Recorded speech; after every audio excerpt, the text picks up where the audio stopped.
Friends, welcome back to my channel. तो पिछले video में हम लोगों ने होमोलोगस सीरीज़ तक कंप्लीट कर लिया था और इस वीडियो में हम लोगों को नोमेनक्लेचर पढ़ना है, ठीक है। लेकिन उससे पहले हम लोगों को एक्टिविटी 4.2 करना है, क्योंकि पिछली वीडियो में वीडियो लंबी होने के कारण हम लोगों ने नहीं किया था। तो चलिए स्टार्ट करते हैं। Calculate the difference in the formula and molecular mass for CH3OH and C2H5OH, ठीक है। तो यहाँ पे देख रहे हैं हम लोग CH3 एक C है, यहाँ दो C है, ठीक है। एक C का डिफरेंस, H5 है, H3 है, तो H2 का डिफरेंस। OH सेम है, कोई डिफरेंस नहीं, ठीक है। हमें इससे क्या पता चला, CH2 का डिफरेंस है फॉर्मूला में। मॉलिक्यूलर मास में कितना डिफरेंस है, C का होता है 12 एंड H का होता है 1, तो 2 H है तो 2 हो गया यहाँ पे। इट मीन्स 12 + 2 14 U का डिफरेंस है यहाँ पे, ठीक है। नेक्स्ट B में C2H5OH, C2 है। नेक्स्ट C3H7OH में क्या है, एक C का डिफरेंस है तो C लिख दिया।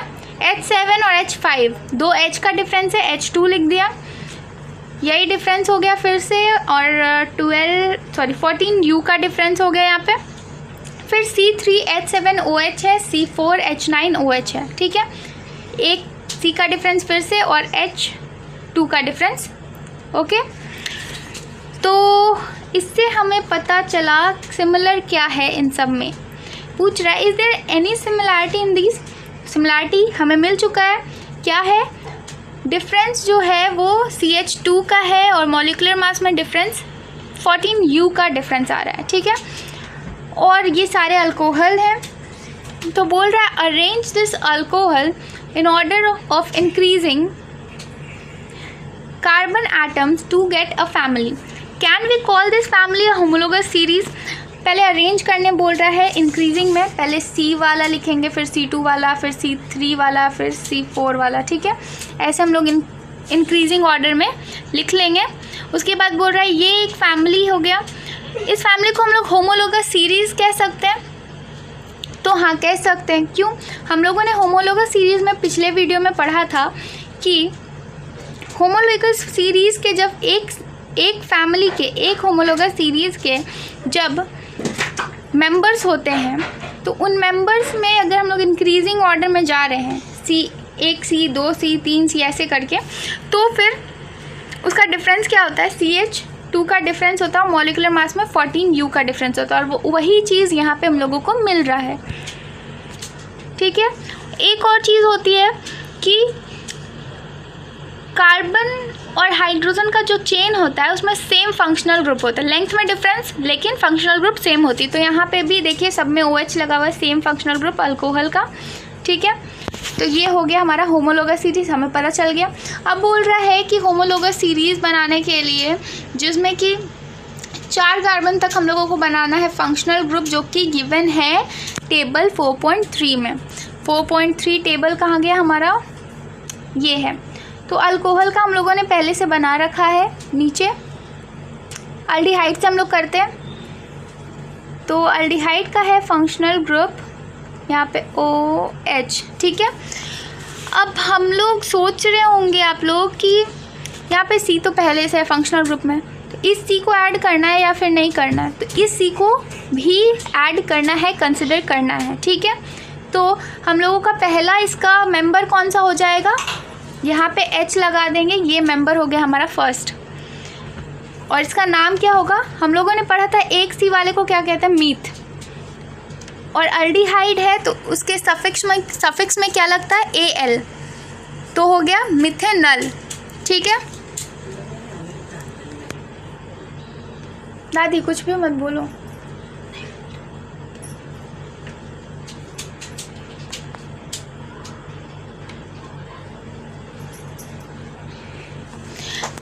अब इसका नेक्स्ट क्या बनाना है हम लोगों को,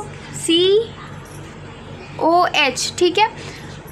अब ईथ बनाना है, क्योंकि नेक्स्ट मेंबर कौन सा होगा, इथेनॉल होना चाहिए। एक C पहले से है यहाँ पे, एक C और डाला हम लोगों ने, फिर इसके इलेक्ट्रॉन्स को क्या करेंगे हम लोग, सेटिस्फाई करवा देंगे H से, हाइड्रोजन से। ये हमारा हो गया इथेनॉल। अब इसका नेक्स्ट क्या आ जाएगा मेंबर, 3C के साथ प्रोपेनॉल आ जाएगा। तो यहाँ पे पहले हम लोग फंक्शनल ग्रुप लिखेंगे, फिर 2C डालना है क्योंकि एक तो पहले से यहाँ पे 3C हो गया और हमारा फंक्शनल ग्रुप भी यहाँ बन गया है।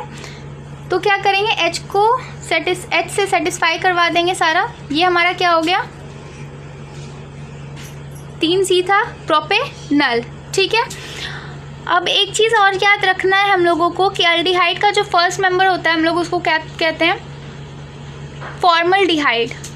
ठीक है, उसको हम लोग फॉर्मल्डिहाइड भी कहते हैं। और जो सेकेंड मेंबर यानी कि इथेनॉल होता है उसको हम लोग एसिटल्डिहाइड भी कहते हैं। ठीक है, ये 2 चीज़ याद रखना है हमें। फिर हम लोगों को 4 तक बनाना, तो आप 4 तक तो आप बना सकते हैं खुद से। इसमें बस कार्बन ऐड करना है और सेटिस्फाई करवा देना है हाइड्रोजन से। फिर है कीटोन। तो इसमें सबसे बड़ी चीज़ जो याद रखने वाली है वो है कि ये एक कार्बन से कभी बनता ही नहीं है, 2 कार्बन से भी नहीं बनता, ये 3 कार्बन से बनता है। 3 कार्बन मिनिमम चाहिए कीटोन का कोई भी कंपाउंड बनाने के लिए। यानी कि यहाँ पे जो फ्री इलेक्ट्रॉन्स है यहाँ पे दोनों साइड C होना चाहिए। ठीक है, तभी ये कीटोन कहला सकता है। और उसके बाद हाइड्रोजन से सेटिस्फाई करना, जैसा हम लोग सभी में करते हैं। ठीक है, फिर अगर 4 कार्बन से बनाना है तो इधर C लगा देंगे, या फिर हम लोग इधर या फिर यहाँ पे भी C लगा सकते हैं, किसी भी साइड C हो सकता है एक और। तो ये हो गया 4 और ये कीटोन का है तो हो गया ब्यूटेनोन। पहले जो था 3 कार्बन के साथ वो हो गया प्रोपेनोन। ठीक है, एल्डिहाइड में जो होता है वो कंसिडर होता है एक यहाँ पे जो है, और सिर्फ H लगा के भी हम लोग कंप्लीट कर सकते हैं एल्डिहाइड का। लेकिन कीटोन में यहाँ दोनों साइड C होना चाहिए। फिर है कार्बोक्सिलिक एसिड। कार्बोक्सिलिक एसिड में भी ज़रूरी नहीं है यहाँ पे C हो, एक पहले तो फंक्शनल ग्रुप ड्रॉ कर लेते हैं। यह है, यहाँ पे H भी हो सकता है और CH भी हो सकता है। ठीक है, तो ये पहले हमारा हो गया, H लगा दिया हम लोगों ने। ये फर्स्ट मेंबर हो गया हमारा कार्बोक्सिलिक एसिड का, जिसको कहेंगे मिथेनोइक एसिड या फिर फॉर्मिक एसिड भी कहते हैं इसे। ठीक है, अब नेक्स्ट इसका क्या हो जाएगा, C। फिर H से इसको सेटिस्फाई करवा दिया, 2 कार्बन, और यहाँ पे है हमारा कार्बोक्सिलिक एसिड का फंक्शनल ग्रुप, इसको क्या कहेंगे हम लोग, इथेनोइक एसिड। फिर 2 कार्बन है, यहाँ पे एक और कार्बन डाल दिया, सेटिस्फाई करवा दिया हाइड्रोजन से, क्या हो गया, प्रोपेनोइक एसिड। एक और लगाया, ब्यूटेनोइक एसिड। तो ये हो गया हमारा फंक्शनल ग्रुप के साथ कैसे कैसे कर सकते हैं हम लोग नेमिंग करते हैं। आपको इसमें सबसे बड़ी चीज़ याद कर रखने वाली क्या है, कीटोन में दोनों साइड C लगेगा तभी वो कीटोन बन सकता है। ठीक है, और एल्डिहाइड और कार्बोक्सिलिक एसिड में ऐसा कुछ नहीं दिया है। ठीक है, H भी लगा के हम लोग उसका फर्स्ट मेंबर कर सकते हैं। अब चलते हैं आगे हम लोग। तो अब हम लोगों को नोमेनक्लेचर पढ़ना है कार्बन कंपाउंड्स का, यानी नेमिंग करना सीखना है कार्बन कंपाउंड्स का। पहले मैं रीडिंग देती हूँ फिर समझाऊंगी। The names of carbon compounds in a homologous series are based on the name of the basic carbon chains modified by a prefix phrase before or suffix phrase after indicating the nature of functional group. For example, the number of alcohols taken in activity 4.2 are methanol, ethanol, propanol, butanol. ठीक है, बोल रहा है कि naming हम लोग कैसे करते हैं होमोलोगस सीरीज़ में, किस पे बेस्ड होता है। तो पहले तो ये बेसिक जो इसका पार्ट होता है वो होता है कार्बन चेन पे डिपेंड करता है कि उस कार्बन चेन में कितने कार्बन्स हैं, उसी हिसाब से हम लोग कर रहे थे ना, methanol, ethanol, eth, meth, but, prop. ठीक है, और उसको कैसे इंडिकेट करते हैं, प्रीफिक्स देके। प्रीफिक्स मतलब नाम के पहला वाला जो पार्ट होता है, सफिक्स देके नाम का जो दूसरा, किसी में प्रीफिक्स भी होता है किसी में सफिक्स भी होता है, और फंक्शनल ग्रुप भी ऐसे ही इंडिकेट होता है। ठीक है, जैसे कि एग्जाम्पल हम लोग ऊपर पढ़े थे, अल्कोहल्स था। ठीक है, तो उसको हम लोग मिथेनॉल, इथेनॉल, प्रोपेनॉल, ब्यूटेनॉल किए थे, नेमिंग दिए थे। अब हम लोग सीखेंगे ये नेमिंग कैसे देते हैं स्टेप बाय स्टेप। फर्स्ट है identify the number of carbons. Compound में कितने कार्बन से पहले हमें वो देखना है। ठीक है। जैसे कि अगर 3 कार्बन है तो प्रोपेन हो गया, वो मैंने 10 तक बताया था अपने फर्स्ट वीडियो में। अगर आपने नहीं देखा है तो आप वहाँ जाके देख सकते हो 10 तक कैसे नेमिंग करते हैं, मैंने वहाँ पे बता रखा है। सेकेंड स्टेप है हम लोग का, in a case functional group is present, it is indicated in the name of compounds with either a suffix or prefix as given in table 4.4। बोल रहा है अगर वहाँ पे functional group present है तो वो इंडिकेटेड होगा नेम में, कंपाउंड के नेम में, या तो प्रीफिक्स की तरह या तो सफिक्स की तरह। जैसा कि 4.4 में देखा हम लोगों ने। 4.4 टेबल का है, 4.4 टेबल 4.4 था ना, ओके अच्छा यहाँ पे जैसा कि यहाँ पे दिया हुआ है ठीक है। In naming the functional group is to be given as a suffix, and suffix of the functional group begins with a vowel A, E, I, O, U. Then the name of carbon chain is modified by deleting final E and adding appropriate suffix. For example, 3 carbon chain with a ketone group would be named in the following manner। बोल रहा है कि अगर वहाँ पे functional group होता है, ठीक है, और सफिक्स में हम लोगों को फंक्शनल ग्रुप डालना है, जैसे प्रोपेनल तो हम लोग सफिक्स में डाल रहे हैं ना, नेम के बाद वाला जो AL वाला पार्ट है वो।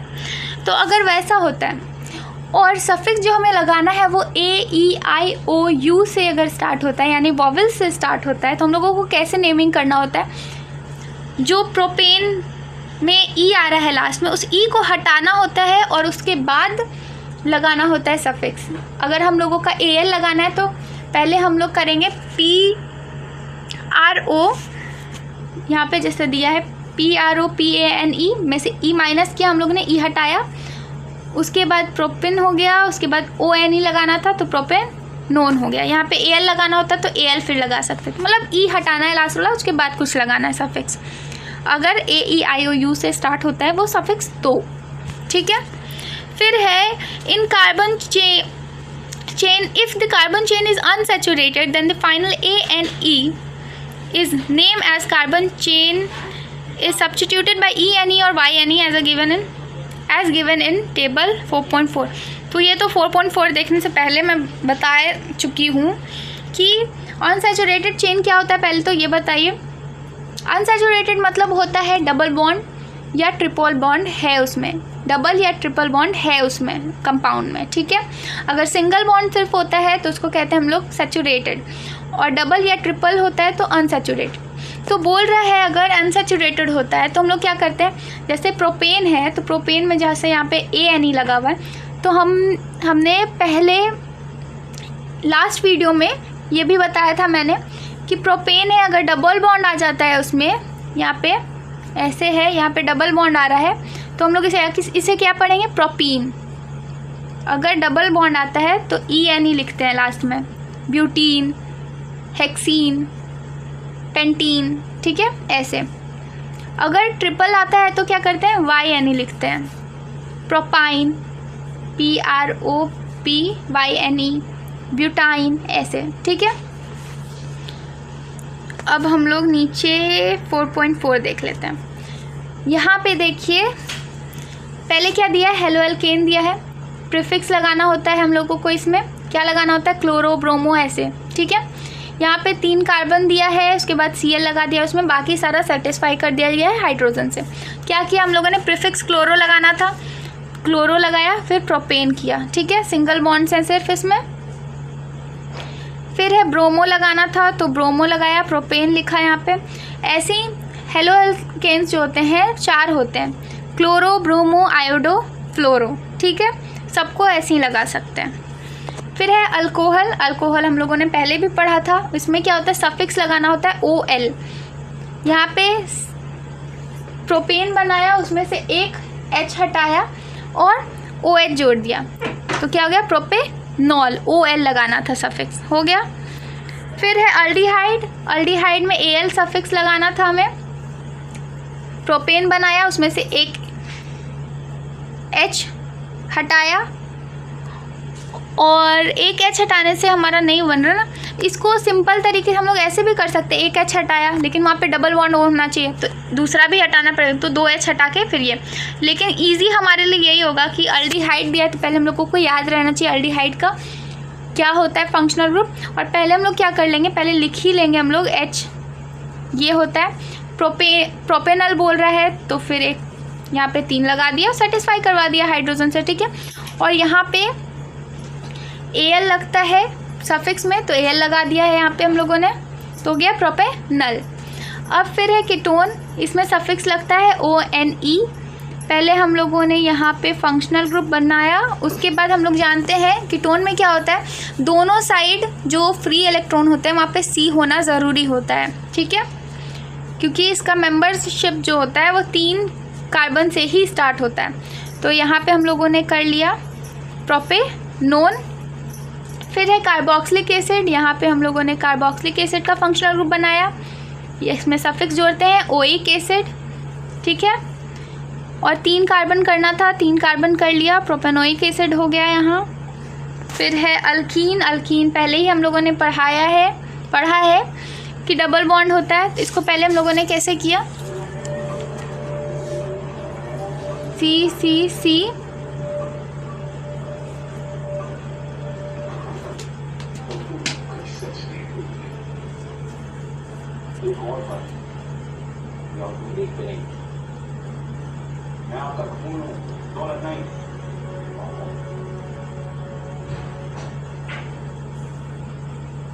पहले यहाँ पे डबल बॉन्ड कर लेंगे, क्यों पता है डबल बॉन्ड प्रोपीन लिखा है ENE, डबल बॉन्ड होना चाहिए, तो यहाँ पे कर लेंगे। फिर इसको सेटिस्फाई कर देंगे, सॉरी यहाँ पे तो एक ही होगा, फिर यहाँ पे 3 हाइड्रोजन से सेटिस्फाई कर देंगे। यहाँ पे हम लोग ऐसे भी लिख सकते हैं इसको, इसमें और ये जो बुक में आपके दिया है उसमें कोई डिफरेंस नहीं है, ठीक है, किधर से भी काउंट कर सकते हैं। इसमें हमारा बेसिक क्या होता है कि डबल बॉन्ड या फिर ब्रांच जिधर से मतलब जिधर से हम लोगों का पहले आ रहा है हम लोग उधर से काउंट करते हैं। जैसे 1 2 तो बोलेंगे 2 पे आया है, ठीक है, डबल बॉन्ड, या फिर 1 पे आया है डबल बॉन्ड, ठीक है। ऐसे ये नहीं कि हम लोग इधर से काउंट करके 2 पे बोलेंगे, नहीं, जिधर से पहले आएगा उधर से बोलेंगे। ब्रांच होगा तो ब्रांच को भी हम लोग वैसे ही काउंट करते हैं, ठीक है। अब हम लोगों का ये हो गया, आयन वाला भी मैंने बता दिया है पहले ही। अब यहाँ क्वेश्चन स्टार्ट करते हैं। फर्स्ट क्वेश्चन है, how many structural isomers can you draw for pentane. Pentane के लिए कितने आइसोमर्स हम लोग ड्रॉ कर सकते हैं, तो स्टार्ट करते हैं। पहले तो पेंटेन मतलब होता है 5 कार्बन, तो 5 कार्बन बना दिया हम लोगों ने। एक तो हमारा स्ट्रक्चर ये हो गया। आइसोमर्स मतलब क्या होता है, स्ट्रक्चरल आइसोमर्स मतलब क्या होता है, हम लोगों ने पहले पढ़ा है कि जिस कंपाउंड के फॉर्मूला सेम होते हैं लेकिन स्ट्रक्चर डिफरेंट होता है तो उसे हम लोग कहते हैं स्ट्रक्चरल आइसोमर्स, ठीक है। तो यहाँ पे 5 कार्बन बना दिया, एक तो हमारा ये स्ट्रक्चर हो गया। यहाँ पे आप लोग ये मत समझिए यहाँ पे हाइड्रोजन नहीं देना, हाइड्रोजन देना है, ये स्केलेटन है, ठीक है, सिर्फ कार्बन। यहाँ पे हाइड्रोजन से सेटिस्फाइड है, ठीक है, वो नोन होता है, ठीक है। अब एक बन गया हमारा, दूसरा हम लोग क्या बना सकते हैं, कुछ लोग सोच रहे होंगे ऐसे बना देते हैं, ऐसे बन सकता है क्या, आंसर है नहीं, ऐसे नहीं बन सकता। क्यों, क्योंकि ये टेढ़ा होने से क्या होता है, एक ही चेन है ना, ये तो एक ही चेन है, उसको हम लोग थोड़ा घुमा देंगे, टर्न कर देंगे, उससे मतलब नहीं है, ठीक है। तो ये नहीं कंसिडर करेंगे हम लोग, ये कंसिडर कर सकते हैं, ठीक है, ये कंसिडर कर सकते हैं। और क्या कंसिडर कर सकते हैं, बहुत लोग अब सोच रहे होंगे कि ये कंसिडर कर सकते हैं, लेकिन नहीं, ये भी कंसिडर हम लोग नहीं कर सकते हैं। क्यों, क्योंकि मैंने इससे पहले बताया था कि डबल बॉन्ड को हम लोग काउंट करना होता है या फिर ब्रांचेस को काउंट करना होता है, तो हम लोग क्या करते हैं, जिधर से मतलब जल्दी आ जाए, ठीक है, लीस्ट नंबर पे ब्रांच या फिर डबल बॉन्ड ट्रिपल बॉन्ड हम लोग को मिले, हम लोग उधर से काउंट करते हैं, ठीक है। तो यहाँ पे क्या हुआ, यहाँ 1 2 3 4 हम लोग बोलेंगे 4 पे है ब्रांच। और जब हम लोगों ने पहले किया था ये वाला, इसमें भी हम लोग क्या करेंगे, 1 2 3 4 हम लोग बोलेंगे 2 पे वहाँ पे भी 2 पे था, यहाँ पे भी 2 पे है ब्रांच, तो सेम है ये।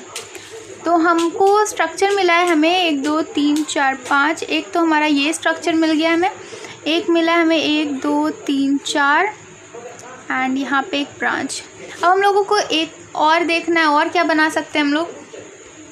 तो एक हम लोग ऐसे बना सकते हैं, यहाँ पे भी ब्रांच, यहाँ पे ब्रांच, इधर एक ये हो गया। इसके अलावा कुछ बन सकता है? इसके अलावा कुछ भी नहीं बन सकता, ठीक है। पेंटेन के 3 आइसोमर्स होते हैं, स्ट्रक्चरल आइसोमर्स। पेंटेन की कौन कौन से होते हैं? ये 3, और तीनों का जब आप लोग हाइड्रोजन भी लगाओगे, सेटिस्फाई करोगे हाइड्रोजन से, तो हाइड्रोजन भी काउंट करके आप लोग देखना, जो फॉर्मूला होगा वो सेम ही आएगा, ठीक है। तो हमारा ये क्वेश्चन हो गया। What are the 2 properties of carbon which lead to the huge number of carbon compounds we see around us, ठीक है। तो हमारा 2 प्रॉपर्टी हम लोगों ने पढ़ा था, कौन कौन सा होता है कार्बन का प्रॉपर्टी जिसकी वजह से वो बहुत सारे कंपाउंड्स बना सकते हैं। फर्स्ट होता है कैटिनेशन और सेकंड होता है टेट्रावैलेंसी। कैटिनेशन का मतलब होता है शेयरिंग प्रॉपर्टी जो होता है कार्बन का, उसको कहते हैं कैटिनेशन, और टेट्रावैलेंसी मतलब 4 वैलेंसीज होते हैं, ठीक है। तो हमारा फर्स्ट हो गया, सेकंड भी हो गया। थर्ड क्या है? What will be the formula and electron dot structure of cyclopentane. तो हम लोगों ने साइक्लोहेक्सेन देखा था पीछे पिछले वीडियो में। तो साइक्लोहेक्सेन हम लोग कैसे बनाए थे, पहले हम लोगों को पता चल गया साइक्लो से कि ये रिंग वाले स्ट्रक्चर में होगा, ठीक है। पेंटेन से हमें पता चला कि 5 कार्बन होगा, तो रिंग वाले स्ट्रक्चर में 5 कार्बन, ठीक है। पहले तो सिंगल बॉन्ड से हमें कर लेना है, इसको सबको अटैच कर लिया। अब क्या करना है, ये साइक्लोपेंटेन बन गया, हमें हाइड्रोजन को यहाँ पे जोड़ना है। 2 और चाहिए, यहाँ पे भी 2 चाहिए, यहाँ पे भी 2 चाहिए, यहाँ पे भी 2, यहाँ पे भी 2। तो हम लोगों ने क्या देखा कि एक कार्बन पे 2, यानी कि 5 कार्बन पे 10 हाइड्रोजन लग रहे होंगे, यानी C5H10 इसका फॉर्मूला हो गया हमारा, ठीक है। ठीक है, फॉर्मूला हो गया हमारा C5H10। और डॉट स्ट्रक्चर क्योंकि बोला है और यहाँ पे बनाना मुश्किल है, तो मैं इसको थोड़ा सा बता देती हूँ। जैसे अगर कार्बन है ऐसे 4 होता है, हम लोगों को पता है, एक यहाँ डालेंगे, एक यहाँ, एक यहाँ, एक यहाँ, ठीक है। इलेक्ट्रॉन्स है यहाँ, यहाँ, यहाँ, ठीक है। 4 डाल दिए, इसको इससे अटैच किए, इसको अगले से और इसको अगले से ऐसे ही करेंगे, और इसको यहाँ पे हाइड्रोजन के 1 से करेंगे, इसको यहाँ पे हाइड्रोजन के 1 से करेंगे, और उसी तरह यहाँ पे भी करेंगे, ठीक है। तो डॉट स्ट्रक्चर भी आप लोग का क्लियर हो गया होगा। आप लोग एक बार खुद से बनाकर देखना, नहीं समझ आएगा तो आप लोग कमेंट बॉक्स में बता सकते हो। मैं अच्छे से बताने का ट्राई करूँगी, या फिर मैं सॉल्यूशन दे दूँगी आप लोगों को। नेक्स्ट क्वेश्चन क्या है हमारा, draw the structures for the following compounds. Ethanoic acid, okay. Ethanoic acid से हम लोग क्या समझ रहे हैं, ओइक एसिड यानी कार्बोक्सिलिक एसिड है, ठीक है। तो पहले तो C डबल बॉन्ड OH लगा दिया, ये हो गया हम लोगों का फंक्शनल ग्रुप कार्बोक्सिलिक एसिड का, ठीक है। इथेन बोल रहा है, तो एक C तो पहले से एक और लगाना होगा और इसको सेटिस्फाई करवाना होगा हाइड्रोजन से। ये हो गया हमारा इथेनोइक एसिड, बन गया स्ट्रक्चर। अब क्या है, ब्रोमोपेंटेन, ब्रोमोपेंटेन, ठीक है। तो ब्रोमोपेंटेन के लिए हम लोगों को पेंटेन पहले करना होगा, ये हो गया, और ब्रोमो के लिए Br लगा देना है, ठीक है। और बाकी जो है उसको हाइड्रोजन से सेटिस्फाई कर देना है, ठीक है। फिर है ब्यूटेनोन। ब्यूटेनोन मतलब हम लोगों को चाहिए कीटोन। कीटोन का ये होता है स्ट्रक्चर फंक्शनल ग्रुप, ठीक है। अब इसमें हम लोग जानते हैं दोनों साइड पहले तो C रहना सबसे ज़रूरी होता है, वो लगा दिया, 3 हो गया, 4 चाहिए, ब्यूटेन है तो एक भी किसी भी एक साइड आप एक और C लगा सकते हो, या तो इधर या फिर इधर ऐसे जोड़ देना किसी एक साइड, तो हो जाएगा 4 कार्बन, और बाकी सारा जो है कार्बन का इलेक्ट्रॉन उसको सेटिस्फाई कर देना है हाइड्रोजन के साथ बॉन्ड बना के, ठीक है। फिर है हेक्सेनल। हेक्सेनल मतलब अल्डिहाइड, यानी कि अल्डिहाइड का क्या होता है, COOH double bond O and H, और यहाँ पे खाली है। हेक्से है यानी कि एक तो यहाँ पे दिया हुआ है हम लोगों को 5 और बनाना होगा। यहाँ पे डाल देते हैं, ठीक है। यहाँ पे तो ये हो गया, बाकी सारा सेटिस्फाई करवा देना है आप लोगों को हाइड्रोजन से। अब क्या है, बोल रहा है are structural isomers possible for bromopentane. तो ये क्वेश्चन मैं आपको अभी नहीं बताने वाली हूँ, ये क्वेश्चन, क्योंकि मैंने अभी पेंटेन का बताया, आपको ब्रोमो का देखना है। बस 1-2 मैं बता देती हूँ, ठीक है। यहाँ पे जैसे हम लोगों ने 5 ड्रॉ किया कार्बन, ठीक है। यहाँ पे एक तो हमारा ये था ब्रोमोपेंटेन। अब अगर यहाँ पे नहीं डाल सकते तो यहाँ पे अगर डालेंगे तो काउंट होगा? नहीं काउंट होगा, सेम ही हो गया, यहाँ पे हो या यहाँ पे हो, ठीक है। तो ये वाला तो काउंट नहीं होगा हमारा, हम लोग यहाँ पे कर सकते हैं, ठीक है। 2 स्ट्रक्चर हो गया, दो स्ट्रक्चर हम लोगों ने देख लिया। फिर अब यहाँ पे या फिर यहाँ पे कहीं पे भी डालेंगे तो सेम होगा, यानी यहाँ पे भी नहीं डाल सकते। अब 2 हो चुका है। अब हम लोगों को कहाँ डाल सकते हैं? यहाँ डाल सकते हैं, ठीक है। 3 हो गया हमारा। फिर अब 3 हो गया तो इस स्ट्रक्चर के साथ, इस चेन के साथ तो हम लोग अब नहीं बना सकते। 3 कंप्लीट हो गया इसका। अब क्या करेंगे हम लोग? फिर सी सी सी सी, इसमें हम लोग कहाँ कहाँ डाल सकते हैं वो देखेंगे। तो यहाँ डाल सकते हैं बी आर। अब देखिए यहाँ पे बी आर डाल रहे हैं और यहाँ पे बी आर डाल रहे हैं, इसमें फ़र्क पड़ेगा। क्यों? क्योंकि इधर चेन है, ये स्ट्रक्चर डिफरेंस हो गया, ठीक है। और यहाँ पे चेन 3rd पे है, ठीक है। तो ये डिफरेंस हो गया, तो यहाँ पे भी डाल सकते हैं, यहाँ पे भी डाल सकते हैं। तो 2 हो गया हमारा, ऐसे एक यहाँ पे डाल सकते हैं, 3 हो गया, 3 हो गया, यहाँ पे डाल सकते हैं, 4 हो गया, यहाँ पे डाल सकते हैं, 5 हो गया। तो 5 यहाँ, और पहले वाले स्ट्रक्चर में हम लोगों ने 3 देखा था, 8 हो गया, ठीक है।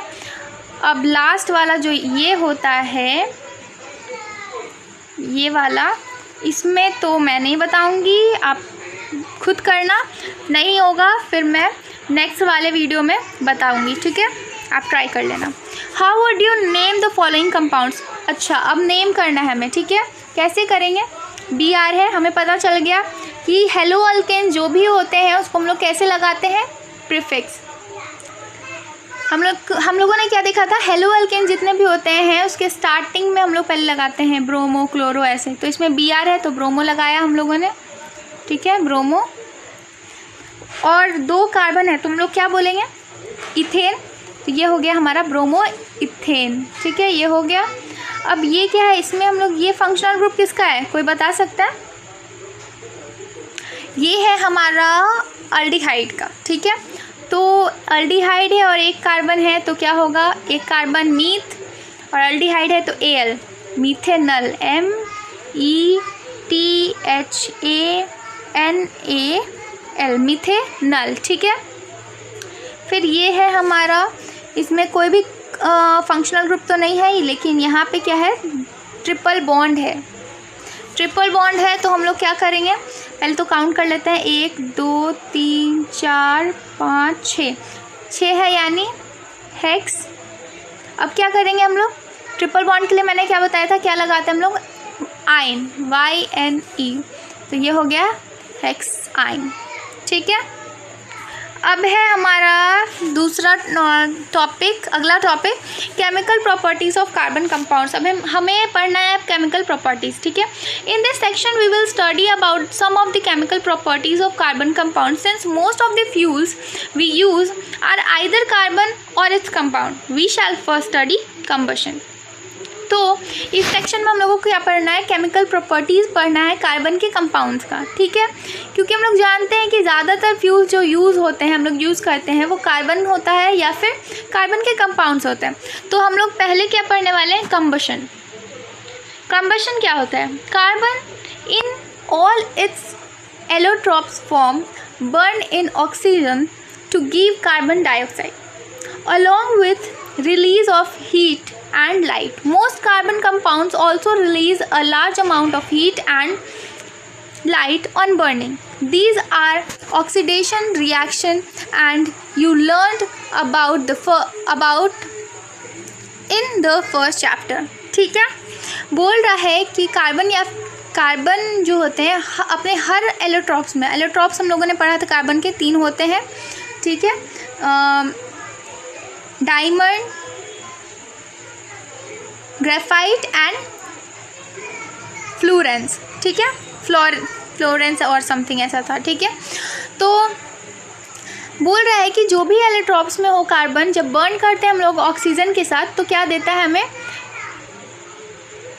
कार्बन डाइऑक्साइड, साथ में हीट और लाइट, ठीक है। और ज़्यादातर जो है कार्बन कंपाउंड्स वो लार्ज अमाउंट ऑफ हीट और लाइट देते हैं बर्न होने पे, ठीक है। अब इसको क्या कहते हैं, ये होता है ऑक्सीडेशन रिएक्शन, ठीक है। अब हम लोग जिसके बारे में हम लोगों ने फर्स्ट चैप्टर में पढ़ा होगा आप लोगों ने, ठीक है, और मैं भी अगर पढ़ाती हूँ आगे तो फर्स्ट चैप्टर में इसको अच्छे से हम लोग पढ़ेंगे, ठीक है। तो इसमें दिया है, पहले तो एग्जाम्पल दिया है, यहाँ पे कार्बन है C+O2 ऑक्सीजन। ऑक्सीजन को कभी भी हम लोग ऐसे C+O ऐसे नहीं लिखते हैं, ठीक है, ये नहीं लिखते हैं हम लोग, O2 लिखते हैं ऑक्सीजन को, ठीक है। तो हो गया C+O2 इज इक्वल्स टू क्या हो गया, CO2 प्लस क्या देगा, हीट एंड लाइट। मतलब इसको, ये इक्वेशन क्या कह रहा है हमें, ये कार्बन है, ये कार्बन है, कार्बन के साथ ऑक्सीजन ऐड हुआ, ठीक है, ऐड हुआ तो यहाँ पे कार्बन डाइऑक्साइड बना, फिर उसके साथ में क्या क्या आया, हीट और लाइट मिला, ठीक है।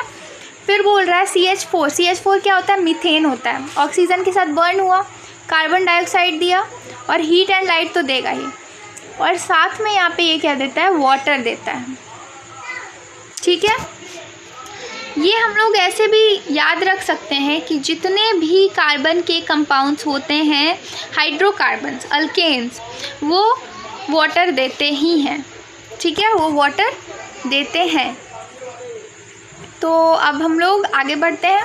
ये अभी सब कुछ बैलेंस नहीं है, हमें बैलेंस करना भी सीखना है आगे। एक्टिविटी है यहाँ पे, this activity needs teacher assistant, take some carbon compounds. Okay, ये तो प्रैक्टिकल रूम के लिए है, प्रैक्टिकल है तो इसे हम लोग स्किप करते हैं।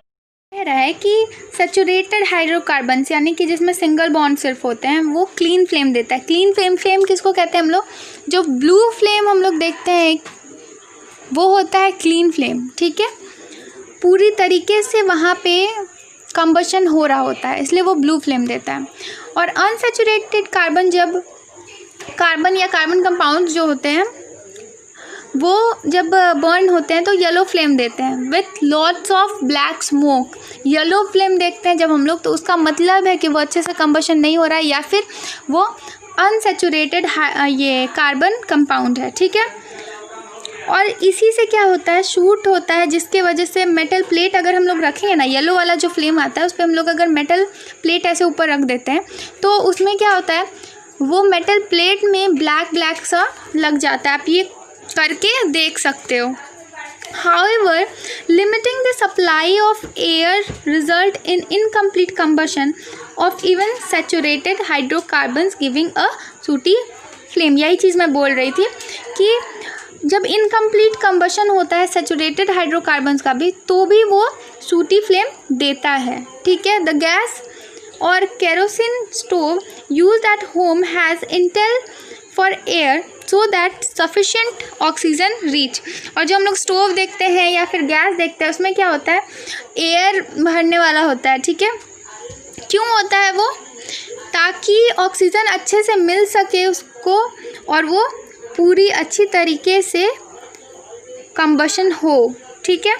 फिर क्या है, और ब्लू फ्लेम देता है, इसीलिए हम लोग गैस जब जलाते हैं तो उसमें देखते हैं कि वो ब्लू फ्लेम देता है, तो इसीलिए वो देता है क्योंकि उसका पूरी अच्छी तरह कंप्लीट कंबशन होता है उसका, ठीक है। If you observe the bottom of cooking vessels getting blacken, it means the air holes are blocked and fuel is getting wasted. अगर आप लोग देखते हो कि जिस बर्तन में आप बना रहे हो कोई भी चीज़, ठीक है, तो अगर वो ब्लैक हो रहा है इसका मतलब है कि जहाँ से एयर आ रहा है उसमें कुछ ब्लॉकेज है, ठीक है, और फ्यूल जो है वो वेस्ट हो रहा है आपका क्योंकि अच्छे से कंबशन नहीं हो रहा है, ठीक है।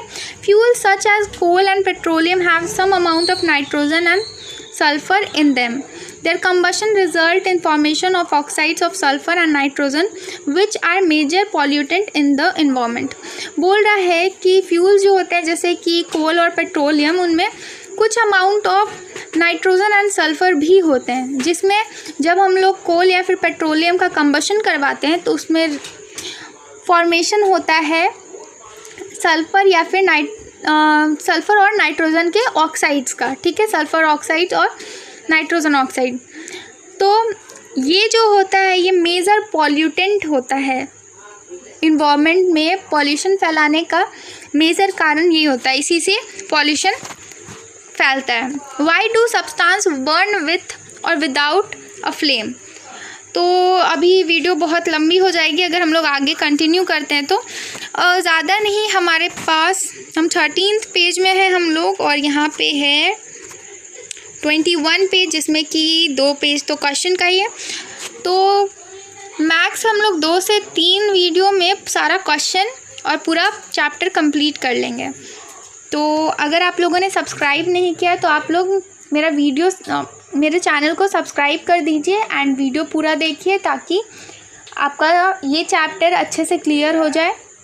मैं लास्ट वाले वीडियो में इसके सारा क्वेश्चन भी करवाऊंगी, जितने भी है इस चैप्टर में ये सारे, ठीक है। Thank you so much for watching. Please do like and subscribe and share with your friends. Thank you, bye bye.